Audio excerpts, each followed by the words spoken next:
नमस्कार. Millionaire farmer of India award 2024 sponsored by Mahindra tractor कार्यक्रमात आपलं स्वागत आहे. मी भावना आणि आपण पाहतात कृषी जागरण मराठी.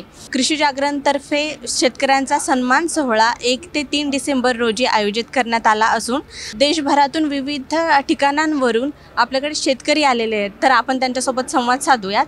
तर सर, तुमचं थोडक्यात परिचय सांगा. मी संग्राम जगन्नाथ येळवंडे.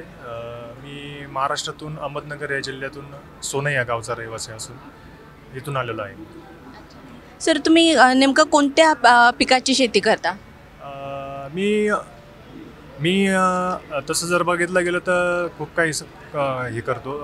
क्रॉपमध्ये व्हॅरियस पॅटर्न राहतात. तसं प्रामुख्याने माझं सर्वात जादा राहतं ते ऊस, कांदा आणि अद्रक हे पिकं खूप असतं. आणि आता मी मँगोकडे पण वळलेलो आहे.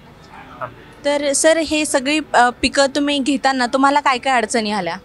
अडचणी खूप आल्या. सर्वात पहिल्यापासून जमिनीपासून जे आपली सॉईलची जी फर्टिलिटी असते तिथपासून तर त्याच्यानंतर ते पेस्टिसाईडची कम्पॅबिलिटी वगैरे आपण जो इश्यू म्हणतो मार्केटमध्ये त्याच्या शेतीमध्ये जो खूप ज्वलंत प्रश्न आहे, जी केमिकलची आपली कम्पॅबिलिटी राहते आणि त्याचा वापर कसा करावा याच्याबद्दल खूप समस्या होत्या. आणि आता ह्या समस्यांबद्दल तुम्हाला केविकीकडून काही मदत मिळाली का?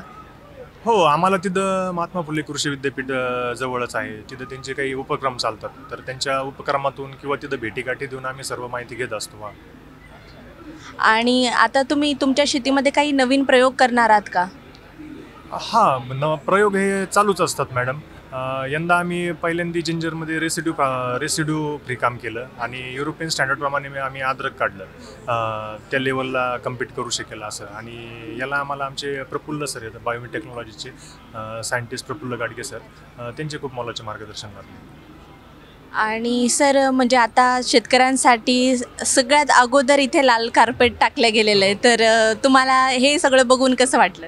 खूप छान वाटतंय मॅडम. एवढ्या मोठ्या स्टेजला येणं म्हणजे त्याची बाकीची गोष्ट आहे. आणि ह्या प्लॅटफॉर्मवर बाहेरच्या देशातून पण शेतकरी आलेत आणि भारतातून जे नावाजलेले शेतकरी त्यांच्या भेटीगाठी होतात आणि त्यांच्याकडून सुद्धा शेतीमध्ये खूप शिकण्यासारखं भेटलं आहे आम्हाला इथे.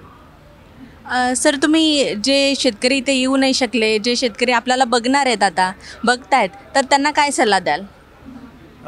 शेतीत मित्रांनो, शेतीमध्ये जर नवीन जर तुम्हाला प्रयोगाचे तुम्ही जर करत असाल तर तुमच्यासाठी कृषी जागरणचा हा जो मंच आहे हा तुम्हाला एक नॅशनल स्तरावर ओळख बनवून देण्याचं काम करून, आणि तसेच तुमचं जे तुम्ही काम करताय, जे तुम्ही आतापर्यंत ते अंडर द टेबल राहिलेलं आहे, ते तुमचं फोकस करण्यासाठी खूप चांगला म्हणजे तुमचं हे जे काम करताय तुम्ही ते आता मला नाही वाटत लपून राहील. इथून पुढं ते तुमचं स्टेजवरच येणार सर सगळं काम.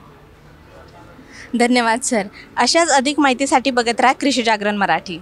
धन्यवाद.